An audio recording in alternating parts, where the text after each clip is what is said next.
Okay, let's start with the beginning of this Miami trip. When I wake up, Chris and I have to wake up here at the house in LA at literally 5 in the morning to catch our flight, right? And right when I wake up, I get a call from Berkley's mom. She goes, "Hi, Kai." I'm like, "What's up? How are you?" And she goes, "Good. I can't physically wake up Berkley right now. He won't move or move his eyes." I'm like, "What do you mean?" He goes, "He blacked out pretty early." I blacked out like 3 in the morning. And then you were supposed to be up at like 5 because your flight was at 6:40. Yeah. And she was like, "He won't physically move. So I think we're going to have to rebook another flight." Yeah. Like that morning, I had to figure that out while I was awake and then ready to go. But it was all good. Yeah, it was a good birthday. I could have seen that coming from like a mile, bro. On your Snap story, there's dude, no way you're gonna make this flight. I went live on TikTok. You just start posting things with like no rhyme or reason on Snapchat, right when you start drinking. Yeah. The funniest thing ever is your spelling gets better as you start drinking. Facts. Have you ever noticed that? Like you don't make spelling errors once you like if you've been out like night out, like you don't make spelling errors. It's always perfect. I'm an alcoholic. I don't think that's how it works exactly, but man, I guess how did it lead to the IV? And then was that your mom? I was just sleeping, and then like my mom was like shaking me, but while she was shaking me, like I already had an IV in my arm, so like I woke up like mid IV. I took like 2 liters of whatever vitamins, and I woke up, took a shower, and then headed straight to the airport. Pop up the picture right here. It's a sick image to get sent in the morning. I was like, fuck yeah. But he made it. We got there on we left at like 7 in the morning for the airport. Mm-hmm. So what was so I didn't go to Miami. What was your guys' like plan for Miami? Like if you guys had to write out on like a noteboard or whatever, like what would you guys see Miami like being, and like what was like the most successful part of it, you guys think? I think the most successful part was probably like using the influences that we saw like in the right ways, because I felt like the biggest fear was going down there. Like maybe there'd be influences there, but we wouldn't use them like as good enough for content as we did. Because that's what I thought like could potentially happen. Because like you never know where people are going. It's like a whole different state. You don't know like the actual. Seems like you guys caught them all at the right time, because you guys pretty much got everyone. Like we stalked them. Like we stalked you guys. We didn't really stalk them. No, we literally followed them to their rooms. The only plan was we knew Ryan was flying in to come. No, we did not. We knew Ryan was flying in to like film the vlogs. We dropped 2 Sync Uncut vlogs from the entire trip. Go check those out, guys. After the but on the TikTok, I want to get, like, it's money interviews, right? We want to just go and use people and like use these influencers to be in our videos, because like they're the opinions that people want to hear. Yeah. And then when Chris and I were there, just us two, because Berkley was still not yet flying in, we took a Uber from our Airbnb to the hotel, and we're driving up the hotel entrance up this long road. And right when we went to the hotel, the first person we see is Bryce Hall on the side of the road with like his trainer and his J-Rod, his filmer, right? Yeah. Like the first person we see. And that was where you could pop it up right. That's where the first TikTok. That's how it started. Yeah, we like because we didn't want to like. Well, that was within like hours of you guys being there. I'm like, oh, sick! You guys already got the main card. Yeah. Like, it would have been cool to get... You just didn't get Austin McBroom, right? No, he was hard. Yeah. I met him, though. Oh, yeah. We're going to get to that with the party, right? But then I was just texting the chat every time we get a video, because I just send the videos automatically.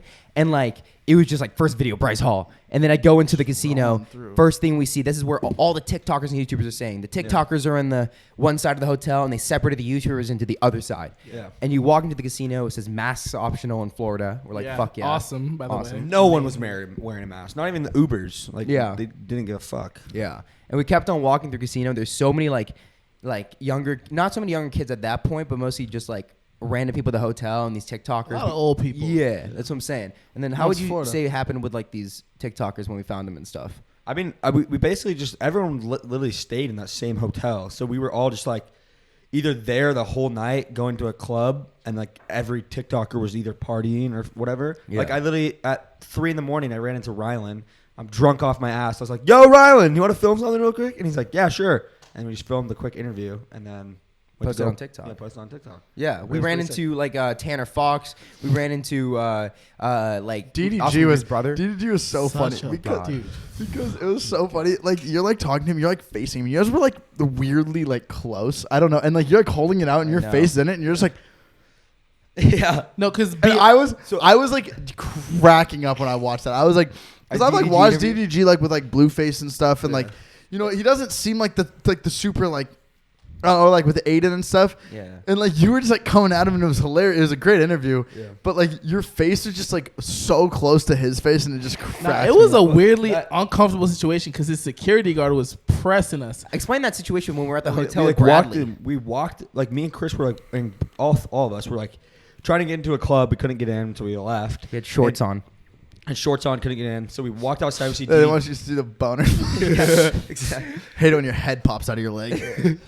So like we saw DDG and his crew outside. So like I walked up to DD. Me and Chris walked up to his security guards, and he was like, "Yo, back up! No filming, no filming. Turn off your phones. Turn off your phones." And Chris is on FaceTime. I'm on FaceTime with my friend. I'm like, pretty much like, I'm allowed to have communication with my friend any facility like that I want. So like, just because your B-list fucking rapper slash YouTuber thinks he's gonna get hits licked on him, like I'm just on FaceTime chilling. There's no need to get pressed. So we had to like show him our account. It was like, "Yo, this is what we do. Like, can we just do a quick interview?" And the security takes my phone, shows DDG, he goes, "Oh yeah, let's do it." So then that's how the fucking interview happened. But they were like pressing us. Perks having security, I guess. Yeah, they were some big ass I know. motherfuckers. They're like mountains. I don't know where the fuck they find these guys. Have you guys ever noticed that any security ever, like it's like you never see These what you would big think people. would be a security guard just like out in public. You only Yeah. see them as security. Yeah. And it's like, where the fuck do you find them? So Yeah, they all like, come in different Or either shapes that or and on the sizes, bro. fucking football field or You something. either go like the big bulky I feel guys like it's or like the dudes that just like chunky aren't guys. athletic but still could like win in a fight. Yeah. That's the guys that become security guards. Yeah. Yeah. Also, you guys noticed you have never seen a cop at a gas station? Kind of off topic, but like, have you guys just I noticed saw that? that TikTok. I know. I was saying that way before TikTok ever Yeah. saw it though. Have you ever noticed that? I've They- seen I think I've seen they- some cops. I think You they- never have. I think they have gas I stations. think they have gas stations at police No, stations. I know I've seen cops in gas stations though with me. Actually, that's true. Right? You see gas. stopping by for snacks. Yeah. Donuts. Donuts. All right, but yeah, so that's what you saw on that side, I guess. And then Bradley was with us. You know, Yeah, that's that's an cool. interesting That story. was to get- unexpected. Tell Yeah, fans. Bradley That's was, random. Blackout Bradley. Yeah, I'm like, I have stories with Bradley, bro. They're so funny. Yeah. Bradley Gordon was a friend from our high school, and then we get there and we find out he's on the beach on his Snapchat story, hanging out with like a homeless guy and reading a book. And we're like, what's going on? And he's backpacking on $200 from Florida back to Seattle. And if you know where that is on the map, that is the complete opposite side of the country. Yeah. He's trying to make it on $200. Yeah, Now, he it's- spent $100 with us. Okay, but there's no way. It's For the amount of stuff he consumed, $100. Yeah. Bro, if he like just like started if he started TikTok, he would No, have he donuts. has a vlog camera. He's vlogging that? Yeah. Good for that would be fun. Yeah. Yeah. That's fucking crazy. It's pretty nuts. We got to get him on the podcast after he comes back, and Yeah. we can talk about some experiences. Yeah, that'd be funny. Yeah. He's like the perfect guy to do that. Yeah, he's Like when thinking he's- about when he's- people that would like have like the mental capacity to like be able to like just like actually like withstand going, because how far? I mean, that has to be like 3,000 miles. Yeah, that's 45. It's 45 days traveling, walking. But he has to make it in a month and a half. That's Yeah. that's what Oh, he's really? because he has to get back by school. Damn. That's fucked. So is he trying to go to? Oh, because he's trying. Wow, that's fucking awesome. Yeah.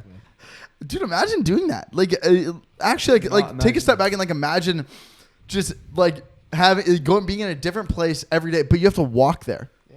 I wouldn't make it. Or on the hitchhike. driveway. But he's gonna take buses and stuff too. Oh, okay. So he's not. walking there. He's not fully walking. He's like train and like bus. I think that's like Lewis and Clark shit if you walk. That's like takes like months.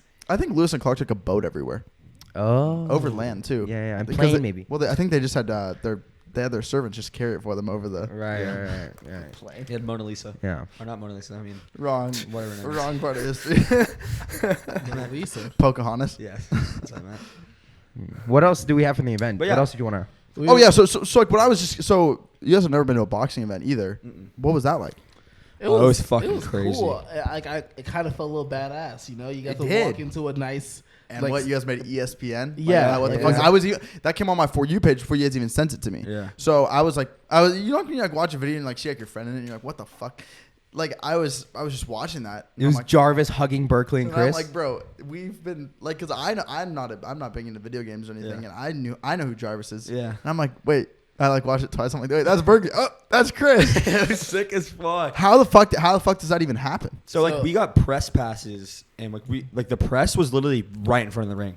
Like every single ESPN, Omar from ESPN, like fucking Bleacher Drama Report, like every fucking news source was there, like right in the front. So, and then we just like walked around where all the fighters would leave after the fight, And we happened to catch Jarvis like after he knocked him out, and he's just like hyped as fuck. So I just go up to him and go, ah, like this, and he gives me a fat hug, and I was like, this is sick. No, that was electric. It was how the fuck does this even happen? Yeah, it was dope. I wanted Jarvis to win from the get go. Right when we walked in, we walked in before the first fight, right before Kale. We come in through the media side. We almost get kicked out, but anyway, they let us in. They're walking us through the. We almost got kicked out right in the beginning. Yeah, that's kind of so what happened there? Dude, Bradley came with us and tried to come in with us, and I was like, dude, they specified to me 3 times in the email, only 4 people can come, bro. And he goes, and Ryan already had the. Yeah, and Bradley was like, no, dude, I think if I tag along with you, you're really bad at saying no. Yes. Yeah. Because I did not expect to come meet you guys there. Yeah. With him No. there. In this case, I was very clear. I was like, yo, Bradley, we're gonna go in first. I'll scout it out and let you know. But and then he was very good at not giving a fuck. But so I mean, it's not like a bad thing. I'm just saying that's what you say. You say like, oh, I'm gonna go scout it out, and then I'll let you know. And that gives people hope that then they have a chance to get in. If you say like, hey, dude, can't happen. Sorry, buddy.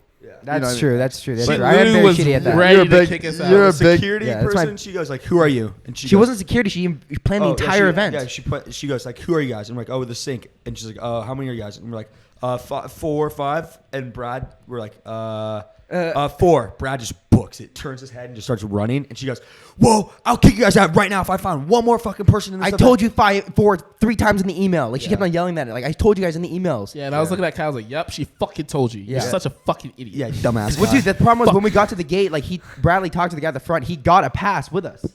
But then she didn't give a fuck. But then we were right next to Hollywood Fix, next to ESPN, next to Face TV. Omar, all those guys. And we're just getting bitched at, and then we get let in.